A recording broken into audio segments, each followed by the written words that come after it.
أصدقائي ومتابعيني الأوفياء، نعود لكم بقصة جديدة من الجزائر. سوف نتحدث عن طفل صغير يدعى ياسين درياح. يقول إن الطفل دوت زوهري أو زهريا، وده بيكون مطلوب بكثرة لدى النوع من السحرة والمشعوذين.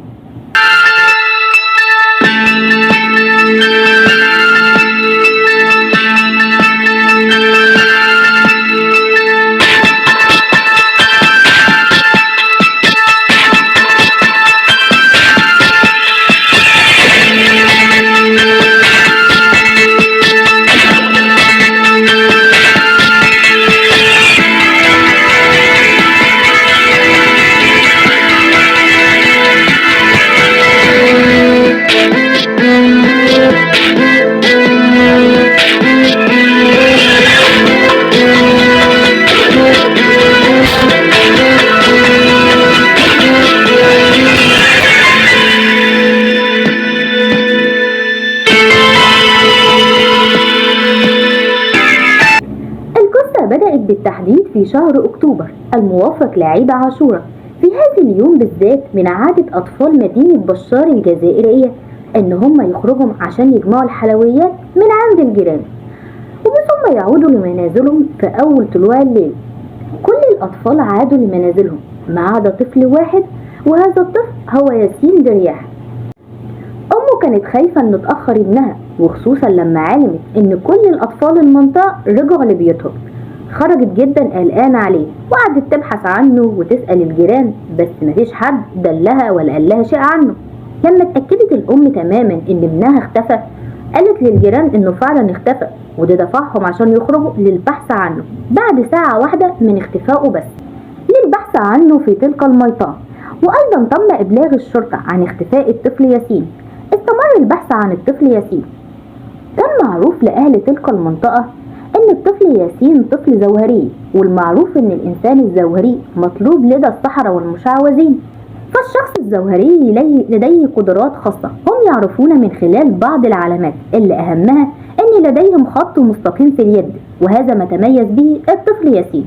للأسف استمر البحث عن الطفل 3 أيام ولا أثر له. بعد مرور تلك الفترة كان في شخص بيعمل كبناء بيزور إحدى المنازل اللي في دور الإنشاء.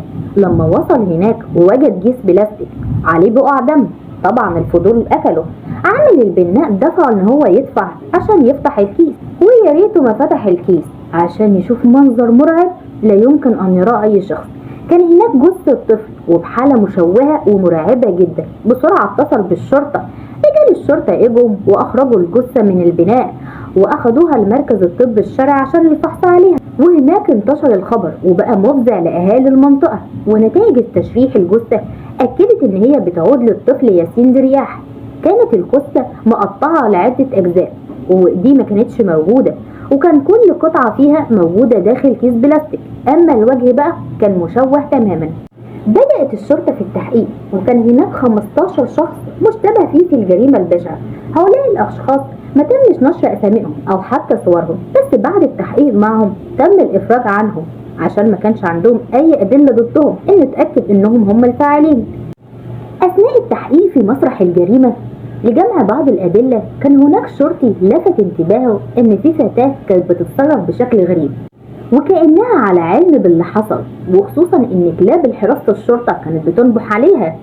اتجه الشرطي نحوها وسألها على اسمها، وكانت تسمى لويزا، وسألها عن اسم الجثة. ردت عليه وقالت له ان تلك الجثة بتعود للطفل ياسين درياح، وده كان امر غريب لان اهالي المنطقة دي ما كانوش يعرفوا ان الجثة بتعود للطفل ياسين. من هنا ادركت الفتاة انها قالت بقى شيء ما كانش ينفع ان هي تقوله خالص. ارتبكت وبدأ يبان عليها انها تعاني من مشاكل عقلية. اتقبض عليها بسرعة واصبحت بقى مشتبهة في القضية، واخدها لمركز التحقيق عشان يتم التحقيق معها. كانت بقى في المركز كانت بتقول كده بكلمات غير مفهومة، وكانت بتنطق ببعض اسامي برضو غير مفهومة. بالرغم من ارتباكها تم اطلاق سراحها. بس بعد كده فترة صغيرة كام يوم تم استدعائها مرة تانية للتحقيق معها. في الفترة دي بقى اعترفت وقالت برواية قصتها.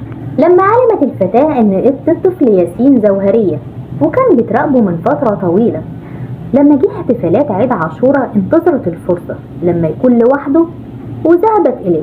عرضت بقى عليه بعض الحلويات وقالت له ما تيجي معايا لبيتي، أنا هناك في حلويات كتير عندنا. وبما إن منزلها مش بعيد عن منزل بيت ياسين، قرر الطفل المسكين إن هو يروح معاها البيت. لما وصل ياسين للبيت وجد 6 أشخاص، 3 إخوات بنات وأخوهم وزوجة الأخت وزوجة الأخ. لكن الطفل المسكين بدأوا يبتسموا في وشه ويقدموا له الحلويات، وما كانش باين عليهم أي حاجة خالص، والطفل حتى ما حسش بالألم، لحد ما فجأة غطوا وشه وضربوه بحجارة كبيرة على راسه ووقع على الأرض، بس ما زال على قيد الحياة. هناك أدرك الطفل ياسين أنه وقع في فخ السحرة والشياطين، لا يعرفون الرحمة طريق لقلوبهم. ما زال الطفل على قيد الحياة. بدأوا بتقطيع ايديه وإشراعه في طقوس السحر، لأنهم كانوا بيعتقدوا لإتمام تلك الطقوس لازم الضحية تكون على قيد الحياة ومقطعة ايديها. سبحان الخالق، لا حول ولا قوة إلا بالله. الدنيا ديت مليانة أشخاص غريبة. بالرغم من تلك الإصابات اللي تعرض إليها من قطع ايديه أو حتى تعذيبه وبدأوا في تقطيع رجليه، إنه كان ما زال على قيد الحياة. لكن لما بقى أصبح الطفل حديث المنطقة واتدخلت الشرطة في الموضوع وكانت بتبحث عنه في كل البيوت المجاورة لبيته، خاف على نفسهم إن الشرطة تيجي في بيتهم وتلاقيه، فقاموا بتشويه وجهه وقطعوه لأجزاء ورموه في كيس بلاستيك في المكان المهجور بتاع الإنشاء. دلت بقى الفتاة لويزا على المجرمين وتم القبض عليهم جميعا. وجدوا المكان فعلا مليان بالحقائق اللي بتثبت كلامها، مليان موجود كتير من الدم، وفي صخرة كمان كبيرة عليها دم، وسكينة كمان عليها دم. بس عشان يتأكدوا ان الدم ده مطابق لدم ياسين تم فحصه واتأكدوا فعلا ان الدم ده بيعود للطفل ياسين. بدأت على طول الشرطة بقى تتحقق في امر تلك العيلة المجنونة، لانها فعلا هي مجنونة وغريبة. وجدوا ان عندهم عدة مشاكل مادية زي الزواج، الخلفة. كانت الاخت الاكبر اسمها مليكة، متخصصة اساسا في اعمال السحر والشعوذة. كانت هي صاحبة الفكرة من البداية. أقنعتهم إن هم لازم حدوث تلك الطقوس عشان يحلوا مشاكلهم تماما. مع ازدياد بقى مشاكلهم وعدم الصبر على حلها، الإخوات وافقوا على الفكرة دي وطلبوا من أختهم الأصغر لويزا إن هي تراقب الطفل ياسين وتجيبه لحد البيت، بعد ما عرفوا إن الطفل ياسين ده بيكون طفل زوهري وهو اللي يقدر يحللهم مشاكلهم.